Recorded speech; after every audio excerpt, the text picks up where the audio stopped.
नमस्कार दोस्तों, आप सभी का स्वागत है हमारे YouTube channel basics of electrical engineering में। तो आज हम बात करेंगे इलेक्ट्रिक फ्लक्स के बारे में। इलेक्ट्रिक फ्लक्स को हिंदी में क्या कहते हैं? विद्युत अभिवाह। क्या कहते हैं? विद्युत अभिवाह। इसके बारे में हम बात करेंगे। पिछले लेक्चर्स में हमने इससे पहले जो मैंने वीडियो कुछ बनाए हैं उसमें मैंने इलेक्ट्रिक फील्ड लाइन्स के बारे में बात की है। इलेक्ट्रिक फील्ड के बारे में बात की है, इलेक्ट्रिक फील्ड लाइन्स के बारे में भी बात की है। उसका लिंक मैं डिस्क्रिप्शन में दे दूँगा, आप जाकर देख सकते हैं। इसमें हम बात करेंगे इलेक्ट्रिक फ्लक्स के बारे में। तो इलेक्ट्रिक फ्लक्स जो फिज़िक्स में डिफ़ाइन है वो कुछ ऐसे है कि it is defined as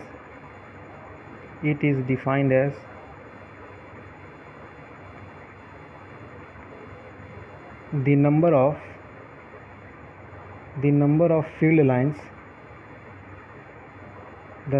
field lines passing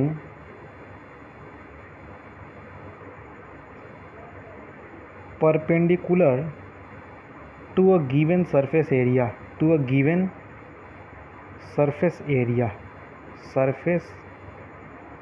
Hindi में भी समझाता हूँ, घबराइएगा नहीं। Surface area. अब डेफिनेशन को हम पढ़ते हैं, क्या लिखा है। इलेक्ट्रिक फ्लक्स के बारे में क्या लिखा है, विद्युत अभिवाह के बारे में, कि it is defined as the number of field lines passing perpendicular to a given surface area.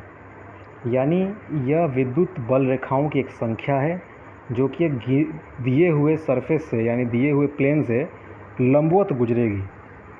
कैसे? सपोज़ हमारे पास ये एक प्लेन है। 3D में समझने की कोशिश करिएगा। ये कुछ ऐसे दिया हुआ है, ये प्लेन। इससे कुछ विद्युत बल रेखाएं मान लीजिए ऐसे गुजर रही हैं। ये विद्युत बल रेखाएं आई, ऐसे गुजर रही हैं, इसके एकदम लंबवत गुजर रही हैं। ऐसे विद्युत बल रेखाएं, ये इलेक्ट्रिक फील्ड लाइंस ई, ये गुजर रही हैं। तो यहाँ अगर मैं पूछूं कि इलेक्ट्रिक फ्लक्स क्या हुआ, इलेक्ट्रिक फ्लक्स को हम फाई ई से दिखाते हैं, ठीक है, फाई ई से। यहाँ पे कितना होगा? 1 2 3 4। तो ये हमारा 4 क्या होगा यहाँ पर? Electric flux. तो डेफिनेशन के थ्रू क्या थी, जब बहुत पहले डेफिनेशन जो सबसे पहले इलेक्ट्रिक फ्लक्स की बनी थी वो यही बनी थी कि it is defined as the number of field lines passing perpendicular to a given surface area. तो आपने देखा सरफेस एरिया से परपेंडिकुलर पास करनी चाहिए, ठीक। लेकिन इस डेफिनेशन में थोड़ी सी एक कंट्रोवर्सी है। कंट्रोवर्सी मतलब कुछ विवाद है। विवाद इसलिए है, जैसे मान लीजिए ये सेम सरफेस एरिया हमें दिया हुआ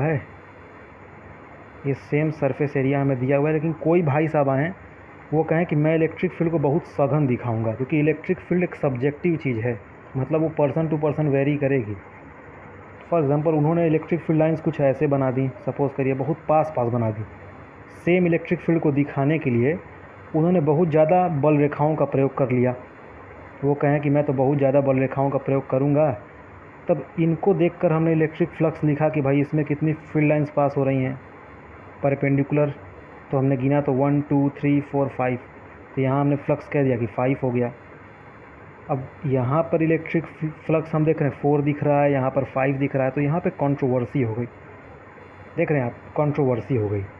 डेफिनेशन तो सही है कि it is the defined as the number of field lines passing perpendicular to a given surface area, लेकिन यहाँ थोड़ी सी एक प्रॉब्लम हो गई। तो इसलिए इसके लिए जो डेफिनेशन, जो मैथमेटिकल टर्म बनाया गया वो ये बनाया गया कि फाई ई फिज़िक्स में, इलेक्ट्रोस्टैटिक्स में, यानी विद्युत स्थितिकी में ऐसे हम डिफ़ाइन करेंगे, वेक्टर ई और वेक्टर ए का डॉट प्रोडक्ट, यानी अदिश गुणन।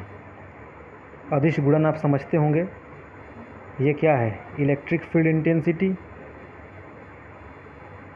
इलेक्ट्रिक फील्ड की इंटेंसिटी है वैद्युत क्षेत्र की तीव्रता, इलेक्ट्रिक फील्ड इंटेंसिटी। इसके बारे में मैं पढ़ा चुका हूँ, बता चुका हूँ। ये ए क्या है? एरिया वेक्टर है। इस पर थोड़ा सा चर्चा हम करते हैं, एरिया वेक्टर। यहाँ जो फ्लक्स और ये सब चीज़ें जब हम पढ़ते हैं इलेक्ट्रोमैग्नेटिज़्म, उसमें हम एरिया को वेक्टर लेते हैं। थोड़ी सी अजीब बात है, लेकिन हाँ, एरिया को हम वेक्टर लेते हैं। किस तरह से वेक्टर लेते हैं कि जैसे मान लीजिए हमें एक एरिया दिया हुआ है कुछ ऐसे, ये हमारे पास एक ऐसे एरिया दिया हुआ है। सपोज़ करिए इसकी जो विड्थ है वो है W और जो इसकी लेंथ है वो है L। ये एक आयताकार सरफेस है। अगर मैं पूछूं इसका एरिया क्या होगा तो कोई भी बता देगा लेंथ इंटू विड्थ, लंबाई गुणे चौड़ाई।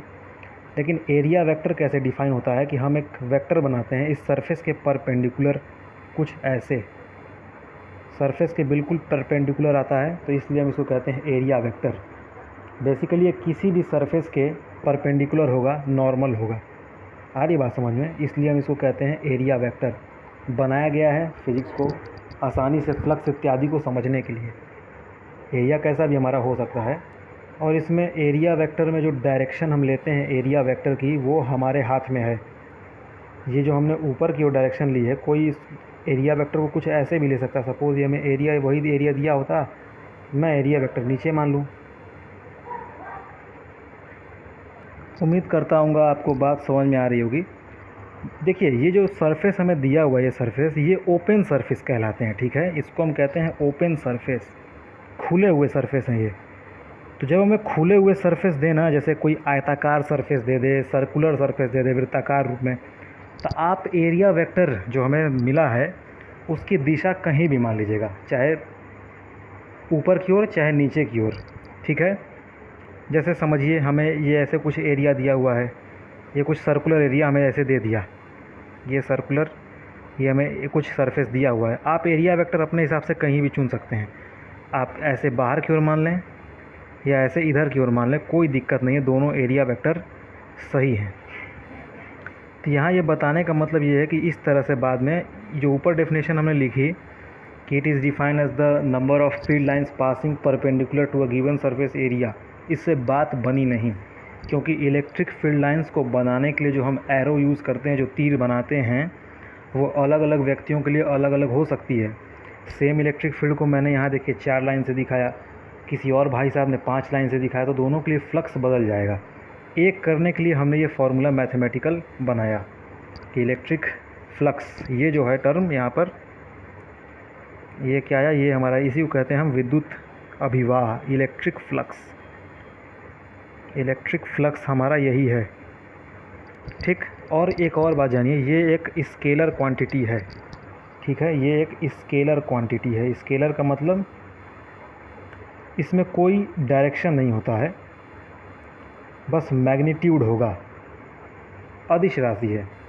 डॉट प्रोडक्ट का मतलब क्या होता है? अदिश गुणन। अदिश गुणन क्यों कहा गया? क्योंकि इससे जो मिलने वाली राशि थी, जो क्वांटिटी थी, वो खुद स्केलर थी, वो खुद अदिश थी, तो इस वजह से हम इसको अदिश राशि कहते हैं। यूनिट की अगर हम बात करें तो इलेक्ट्रिक फील्ड की यूनिट क्या होती है? इलेक्ट्रिक फील्ड इंटेंसिटी की न्यूटन प्रति कूलम, और एरिया की यूनिट क्या होती है? मीटर स्क्वायर, एसआई यूनिट में।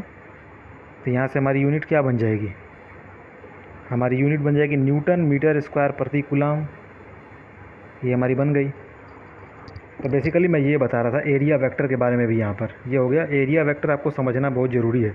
और देखते हैं कुछ, समझिएगा चीज़ों को, फिर से देखिए।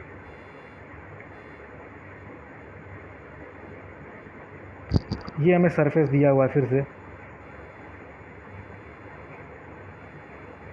सपोज ये स्क्वायर है, ये ए। मैं पूछूं इसका एरिया वेक्टर निकालिए, तो एरिया वेक्टर अब क्या निकालेंगे? सबसे पहले तो एरिया निकाल दीजिए, ए स्क्वायर हो जाएगा। अब एरिया वेक्टर क्या है? इसमें हमें एरिया वेक्टर एक मान लीजिए कि ये एन कैप, आपने ऊपर की ओर कोई डायरेक्शन ले ली, नॉर्मल वेक्टर, तो ये हमारा ए हो गया एरिया वेक्टर, ए स्क्वायर एन कैप।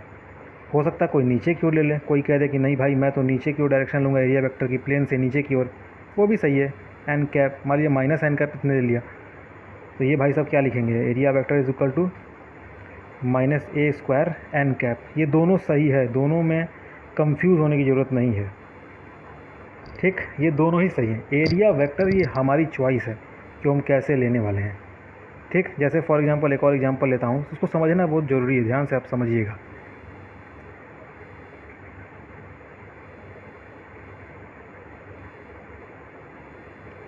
ये एक्सिस वाले वेक्टर से आपने डील किया होगा बहुत बार। इसको हम क्या दिखाते थे जनरली? इसको हम दिखाते, समझ लीजिए एक्स एक्सिस है, ये वाई एक्सिस है, ये हमारी जेड एक्सिस है, और हमने एक यहाँ पर आयत दे दिया जिसकी लंबाई एल है और चौड़ाई बी है, ठीक। और पूछा इसका एरिया हमें निकालिए।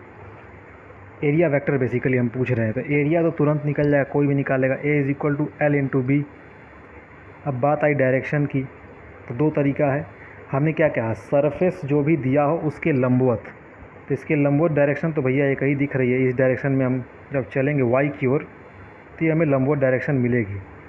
तो वाई की ओर जो यूनिट वेक्टर होता है दिशा दिखाने के लिए क्या होता है, वो जे कैप होता है। याद आ रहा है कुछ? एक्स में आई कैप लिखते थे हैं, जेड में के कैप लिखते थे, याद आया होगा। यूनिट वेक्टर लंब को ऑर्थोगोनल वेक्टर होते हैं बेसिकली ये। तो यहाँ पर हमारी कौन सी डायरेक्शन आ गई? J cap.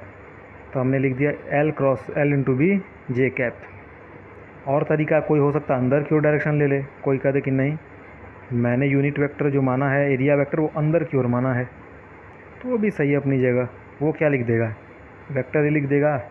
L into B तो उसके लिए भी सेम, जे की जगह वो माइनस जे कैप लिख देगा, बात ख़त्म। तो ऐसे हमारा ये फ्लक्स डिफ़ाइन है, एरिया वेक्टर फ्लक्स वगैरह इस तरह से डिफ़ाइन है। तो इलेक्ट्रिक फ्लक्स हमारा क्या हुआ? Phi E. इलेक्ट्रिक फ्लक्स क्या हुआ? Vector E dot vector A. अच्छा, क्रॉस प्रोडक्ट को जब हम तोड़ते थे तो क्या लिखते थे, मतलब पूरा एक्सपेंड करते थे तो मॉड्यूलस ऑफ ई यानी ई का परिमाण इंटू मॉड्यूलस ऑफ ए यानी ए का परिमाण इंटू कॉस थीटा। यहाँ थीटा बहुत ज़रूरी है समझना, ध्यान से समझिए। थीटा जो हमारा है वो है angle between electric field and area vector. ये इलेक्ट्रिक फील्ड और एरिया वेक्टर के बीच का एंगल है। ये बात आप समझ के चलिएगा। E dot D M, E dot A में क्या मतलब है साहब इसका, समझिएगा।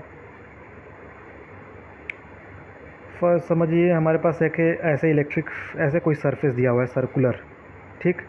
ये सर्कुलर हमें सरफेस दिया हुआ है और हमारी इलेक्ट्रिक फील्ड कुछ इस तरह से दी हुई है। कुछ हमारी इलेक्ट्रिक फील्ड ऐसे गई हुई है, ठीक है। ये हमारी इलेक्ट्रिक फील्ड, या ऐसे कर लेते हैं, इलेक्ट्रिक फील्ड कुछ ऐसे गई हुई है, ठीक। और जो इलेक्ट्रिक फील्ड जो एंगल बना रही है सरफेस के साथ, वो एंगल सपोज़ करिए वो बना रही है थीटा डिग्री। और ये ई है इलेक्ट्रिक फील्ड। हमसे कोई पूछा कि इलेक्ट्रिक फ्लक्स बताइए, तो हम क्या लिखेंगे? इलेक्ट्रिक फ्लक्स फाई ई हम क्या लिख देंगे?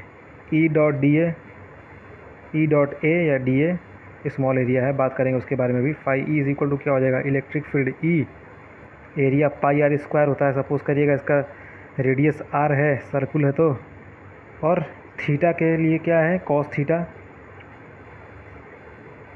ये हम फ्लक्स लिख देंगे, जो कि हमारा गलत हो जाएगा। क्यों गलत हो जाएगा, ज़रा ध्यान से समझिए। हमने ऊपर क्या देखा कि थीटा क्या है? हमारा angle between vector E and vector, ये वेक्टर ई और वेक्टर ए के बीच का कोण है। यहाँ देखिए वेक्टर ए की डायरेक्शन हमें समझना जरूरी है। वेक्टर ए हमारा किस दिशा में जाएगा? वेक्टर ए भाई साहब जाएगा ऊपर की ओर, ये लंबवत यहाँ से ऐसे, ये होगा हमारा एरिया वेक्टर, क्षेत्रफल सदिश। और ये थीटा भाई साहब यहाँ से ये बना रहे थे ऐसे, तो जब पूरा ये जब एंगल आप निकालेंगे ये वाला, तो ये आपको 90 माइनस थीटा मिलेगा, 90 डिग्री माइनस थीटा। ये प्लेन का हमारा एंगल हुआ एरिया वेक्टर और इलेक्ट्रिक फील्ड के बीच का। आ रही बात समझ में? तो आपको प्लेन से एंगल नहीं लेना है, आपको एरिया वेक्टर का एंगल लेना है। आ रही बात समझ में? जैसे कुछ और सवाल मैं देखता हूँ। मैं कई बात पे बार बार जोर इसलिए दे रहा हूँ कि बहुत कंफ्यूजिंग टॉपिक है, बहुत लोगों को कंफ्यूजन इसमें होती है। तो ये चीज़ आपको समझनी पड़ेगी कि एंगल किसके किसके बीच की हम बात कर रहे हैं बेसिकली, ठीक। आप इलेक्ट्रिक फील्ड को किसी सरफेस से एंगल मत ले लीजिएगा। जैसे फॉर एग्जांपल ये हमें एक सरफेस दिया हुआ है, तो इस सरफेस का मैं पूछूं एरिया वेक्टर किधर होगा? सपोज़ करिए हमने ऊपर की ओर मान लिया, ये ए वेक्टर हमने ऐसे मान लिया एरिया वेक्टर। इलेक्ट्रिक फील्ड हमें कुछ ऐसे दी हुई है, इलेक्ट्रिक फील्ड ऐसे है, तो इसके बीच का जो ये एंगल होगा ना, इसको हमें रखना है, ना कि इलेक्ट्रिक फील्ड इस सरफेस के साथ कितना कोण बना रहा है। अब शायद आपको बात समझ में आ गई होगी, या एक और तरीके से इसको समझिए, कि समझना बहुत ज़रूरी है। एक ही फिगर को कई तरीके से समझिए, समझना बहुत ज़रूरी है। एंगल हमेशा गलती होता है, क्योंकि कंफ्यूज करके आपको देगा सवालों में। सपोज़ करिए ये हमारा एरिया वेक्टर ऐसे दिया हुआ है, ठीक है। ठीक। और हमें इलेक्ट्रिक फील्ड ऐसे दी हुई है, ये इलेक्ट्रिक फील्ड, लेकिन हमें कोण दिया है ये सरफेस के साथ कोण, सपोज करिए सरफेस जो है इसके साथ कोण हमें थीटा दिया हुआ है। तो ये सरफेस के साथ हमें कोण नहीं रखना है, हमें ये वाला एंगल लेना है इलेक्ट्रिक फील्ड और एरिया वेक्टर के बीच में। उम्मीद करता हूँ समझ में आ गया होगा। तो एक लाइन में कहने का मतलब, सारांश मेरा निचोड़ ये है कि अगर आपको ओपन सरफेस दी हुई है, मान लीजिए ऐसे कुछ, तो आप एरिया वेक्टर अपने सुविधा के अनुसार इस डायरेक्शन में मान सकते हैं, इसके परपेंडिकुलर इस तरह, या आउटवर्ड मान सकते हैं परपेंडिकुलर इस तरह, कोई भी सरफेस अगर ओपन दिया हो तो। अब हम बात करेंगे क्लोज सरफेस की। अगर हमें क्लोज सरफेस कोई दे दिया तो क्या करेंगे? जैसे फॉर एग्जांपल हमें कोई एक क्यूब दे दिया कुछ इस तरह से, कोई हमें क्यूब दे दिया कि यहाँ क्या करें भाई साहब। तो देखिए यहाँ पर हम करते क्या, क्यूब के केस में ये हमारा क्लोज सरफेस हो गया। क्लोज सरफेस में जो हम एरिया वेक्टर लेते हैं वो सरफेस से नॉर्मली बाहर की ओर लेते हैं, ये हमारा एरिया वेक्टर ऐसे हो जाएगा। इस वाले सरफेस पर ऊपर बाहर की ओर हम लेते हैं, अंदर की ओर नहीं लेते हैं, ये नियम है, ये बनाया गया सुविधा के लिए। इस सरफेस के बाहर की ओर 6 सरफेस होंगी, 6 एरिया वेक्टर बनेंगे, 6 में बना नहीं सकता। मेरे बेसिकली बनाने का मतलब ये है कि अगर हमारे पास क्लोज सरफेस है तो आप एरिया वेक्टर बाहर की ओर लीजिएगा, बस बात ख़त्म। और ओपन सरफेस है तो कहीं भी आप ले लीजिए, कोई दिक्कत ही नहीं है। और डिस्कशन करते हैं इस फार्मूला के बारे में। Electric flux phi E is equal to E dot A, पूरा हमने क्या लिखा था, ई ए कॉस थीटा। अब इलेक्ट्रिक फ्लक्स जीरो कब कब होगा इसके बारे में बात करें। अगर if theta is equal to 90 degree तो हमारा फ्लक्स क्या हो जाएगा, जीरो। एक तो ये कंडीशन बनी। दूसरी कंडीशन ये हो सकती है कि भैया इलेक्ट्रिक फील्ड ही वहाँ पर ना हो, उस रीजन में इलेक्ट्रिक फील्ड ही जीरो हो जाए, उस क्षेत्र में इलेक्ट्रिक फील्ड हो ही ना। और तीसरा, आपने कोई सरफेस ली ही नहीं, एरिया जीरो हो जाए। तो ये area zero, electric field zero होना ज़्यादा उतनी चर्चा का विषय नहीं है। चर्चा का विषय हमारा बनता है हमारा फाई का जीरो होना, theta is equal to 90 degree पर। क्या मतलब है theta is equal to 90 degree? 90 degree का मतलब क्या हुआ कि एंगल बिटवीन, एंगल को ऐसे दिखाते हैं, एंगल बिटवीन, शॉर्ट फॉर्म में लिख रहा हूँ, एंगल बिटवीन, ये थीटा है, एंगल बिटवीन ई एंड ए हमारा 0 डिग्री है, सॉरी 90 डिग्री है, यानी दोनों परपेंडिकुलर हैं। मतलब समझिएगा, फॉर एग्ज़ाम्पल हमें इलेक्ट्रिक फील्ड लाइंस ऐसे दी हुई हैं, यूनिफॉर्म इलेक्ट्रिक फील्ड ही है, ये हमारी ई है। हमने जो सरफेस इसमें ड्रॉ किया वो सरफेस हम कुछ ऐसे बना कर ले आए, देखिएगा ध्यान से। ये सरफेस हमारा कुछ ऐसे है, दिख रहा है प्लेन। इसका एरिया वेक्टर मैं पूछूं कहाँ होगा तो आप कहेंगे ऐसे होगा सब। आप नीचे ऊपर कहीं बना सकते हैं, ये आपके ऊपर है, ठीक, एरिया वेक्टर। अब मैं पूछूं इलेक्ट्रिक फील्ड इसके साथ कितना एंगल बना रहा है, तो आप ध्यान से देखिए, इलेक्ट्रिक फील्ड तो कुछ ऐसे गुजर रही है ना, ई, ये एंगल इनके बीच कितना है, 90 डिग्री। और हमने अभी इलेक्ट्रिक फ्लक्स पढ़ा क्या, कि भैया इलेक्ट्रिक फ्लक्स जो हमारा होता है वो ई ए कॉस थीटा होता है, ई A cos theta, theta 90 degree, तो फ्लक्स हमारा क्या हो गया, जीरो। इसीलिए हमने ऊपर लिखी थी कि इलेक्ट्रिक फ्लक्स क्या होती है, कि it is defined as the amount of number of field lines passing perpendicular to the surface area. अब देखिए, ये सरफेस के परपेंडिकुलर इलेक्ट्रिक फील्ड लाइंस तो पास हो ही नहीं रही हैं। ये एरिया पड़ा हुआ है फ्लैट, इस फ्लैट एरिया से कोई इलेक्ट्रिक फील्ड लाइंस गुजर ही नहीं रही हैं। तो जब इलेक्ट्रिक फील्ड लाइंस गुजर ही नहीं रही हैं, इसमें फ्लक्स भी हमारा क्या हो जाएगा, जीरो। ये आपको समझ में आया कि नहीं? ये समझ में आना बहुत ज़रूरी है कि इलेक्ट्रिक फील्ड भैया हमको ऐसे कुछ बना कर दिया हुआ है, और हम उसमें जो प्लेन लेकर आए हैं वो कुछ ऐसे लेकर आ गए हैं। तो इसका तो एरिया वेक्टर गया यहाँ पर ना। अब देखिए, इस एरिया से क्या कोई इलेक्ट्रिक फील्ड लाइन गुजर रही है? अगर मैं पूछूं number of field lines passing through this area is zero, तो फ्लक्स भी हमारा क्या हो जाएगा, ज़ीरो। तो ये एक कंडीशन हमारी बनी कि अगर हमारा एरिया वेक्टर अगर हमारा एरिया वेक्टर परपेंडिकुलर हो जाए इलेक्ट्रिक फील्ड के, तो हमारा फ्लक्स जो आता है, इलेक्ट्रिक फ्लक्स, वो आता है ज़ीरो। यहाँ पर एक बहुत शातिर तरीके से एक शब्द यूज किया जाता है कि एरिया का परपेंडिकुलर होना और एरिया वेक्टर का परपेंडिकुलर होना दोनों अलग अलग बातें हैं। ध्यान से इसको समझिए। एरिया का परपेंडिकुलर होना और एरिया वेक्टर का परपेंडिकुलर होना दोनों अलग अलग बातें हैं। कैसे? जैसे फॉर एग्ज़ाम्पल, ये हमने इलेक्ट्रिक फील्ड लाइन बनाई। ये चीज़ समझना बहुत ज़रूरी है। एक बार आपको समझ में आएगा तो इलेक्ट्रिक फील्ड, मैग्नेटिक फील्ड भी इसी तरह हमारा काम हो जाएगा। ये हमें इलेक्ट्रिक फील्ड लाइंस दी हुई हैं। अब मैं कहूँ कि इसमें एक एरिया है जो कि परपेंडिकुलर है इलेक्ट्रिक फील्ड के।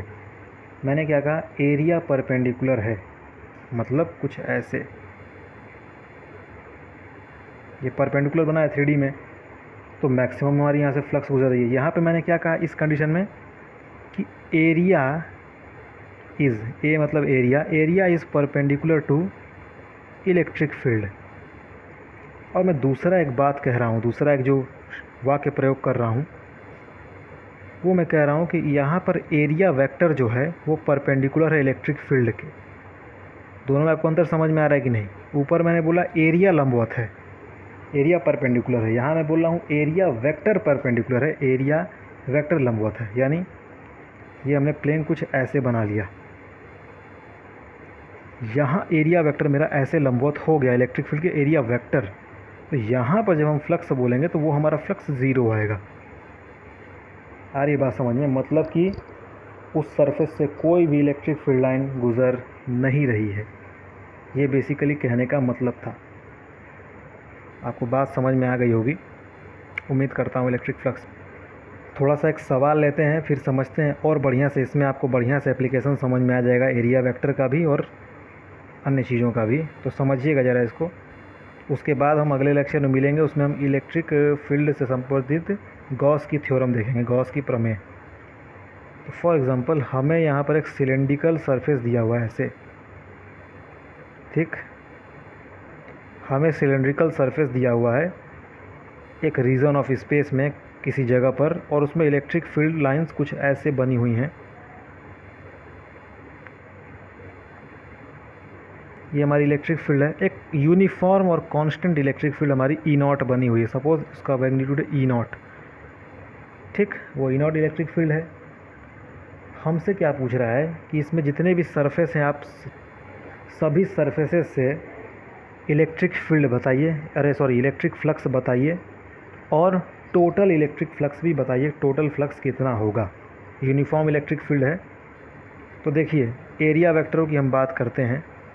सपोज़ करिए ये वाले सरफेस एरिया की अगर हम बात करें, इस वाले की जिसको मैं ग्रीन कलर से कर रहा हूँ, तो इसका एरिया वेक्टर कुछ ऐसे आएगा, ए वेक्टर ऐसे ही तो आएगा। और इस वाले सरफेस एरिया की मैं बात करूँ, इसको मैं ऑरेंज से दिखाता हूँ, इस वाले सरफेस एरिया की, तो यहाँ पे एरिया वेक्टर ऐसे आएगा। मैंने क्या बताया, क्लोज सरफेस अगर होगा तो हम सरफेस से बाहर जाते हुए एरिया वेक्टर लेंगे। तो बाहर जाते हुए हमने दोनों तरफ ले लिया। और तीसरा एक और हमारे पास सरफेस बचा है, वो है कर्व्ड सरफेस। इसको मैं येलो से दिखा रहा हूँ, ये कर्व्ड सरफेस। इस कर्व्ड सरफेस पे अगर हम परपेंडिकुलर ड्रॉ करें तो कुछ बाहर की ओर ऐसे निकलेगा, ये एरिया वेक्टर ए ऐसे निकलेगा। आ रही कि नहीं बात समझ में? अगर मैं पूछूं जो ऑरेंज कलर वाला सरफेस है उससे फ्लक्स कितना गुजर रहा है, तो आप क्या बोलोगे? उसको मान लीजिए मैंने लिखा है φ1, तो वो कितना हो जाएगा, E इंटू ए कॉस थीटा। ई और ई के बीच एंगल कितना हो जाएगा? यहाँ पर देखिए, E इंटू ए कॉस एरिया वेक्टर, देखिए ए इधर और इलेक्ट्रिक फील्ड इधर, 180 डिग्री होगा, 180 डिग्री, ठीक? तो हमारा यहाँ पे इलेक्ट्रिक फ्लक्स φ1 कितना हो जाएगा इस सरफेस से, माइनस ई ए होगा, कॉस 180 डिग्री -1 होता है, ठीक? अब हम दूसरे सरफेस इस वाले से बात करते हैं। यहाँ पे हमारा एरिया वेक्टर बाहर की ओर है और इलेक्ट्रिक फील्ड भी हमारा इधर ही की ओर है, दोनों सेम डायरेक्शन में है। तो थीटा यहाँ पर हमारा कितना हो जाएगा, 0 डिग्री हो जाएगा थीटा। तो φ2 की अगर मैं बात करूँ तो वहाँ पर इलेक्ट्रिक फील्ड हमारा कितना बनेगा, E इंटू ए कॉस 0 डिग्री, यानी φ2 हमारा कितना हो जाएगा, φ2 हमारा हो जाएगा E ए और तीसरे वाले सरफेस को ज़रा आप ध्यान से देखिए, ये जो येलो वाला सरफेस हमने ऐसे बनाया है, देखिए ये कर्व्ड सरफेस है और कर्व्ड सरफेस से गुजरने वाली इलेक्ट्रिक फ्लक्स कितनी हो जाएगी, 0। इससे कोई फील्ड लाइंस पास कर रही हैं। अगर हम फार्मूला को छोड़िए ऐसे भी देखें तो इस जो कर्व्ड सरफेस एरिया है, जो वक्र पृष्ठ है, वो वक्र वाले पृष्ठ से तो कोई इलेक्ट्रिक फील्ड लाइन गुजर ही नहीं रही है। तो जब इलेक्ट्रिक फील्ड लाइन ही नहीं गुजर रही है तो फ्लक्स की तो बात ही नहीं हुई। और वैसे भी देखिए इसके एरिया वेक्टर और यहाँ के जो बीच एंगल है वो 90 डिग्री है और cos 90 0 होता है। तो ये हमारा हर सरफेस एरिया के लिए इलेक्ट्रिक फ्लक्स निकल गया। अगर मैं टोटल सरफेस की फ्लक्स की बात करूं, फाई टोटल, तो जब आप जोड़ेंगे तो φ1 + φ2 करेंगे और ध्यान से देखिए माइनस EA और प्लस EA मिलकर हमारा क्या हो जाएगा, 0। कुछ समझ में आया? यहाँ पे एक रूल निकल के आया। रूल जानते हैं क्या है? रूल क्या है? हमने क्या कहा था कि ये इलेक्ट्रिक फील्ड यूनिफॉर्म है। अगर हमारे पास एक समान एक समान विद्युत क्षेत्र दिया हो, यानी कांस्टेंट इलेक्ट्रिक फील्ड दी हो, और उसमें अगर कोई बंद सरफेस हो, कोई क्लोज्ड सरफेस हो, तो उससे गुजरने वाला जो नेट फ्लक्स होगा, नेट इलेक्ट्रिक फ्लक्स होगा, वो 0 होगा। ठीक, नेट इलेक्ट्रिक फ्लक्स कितना होगा, 0 होगा।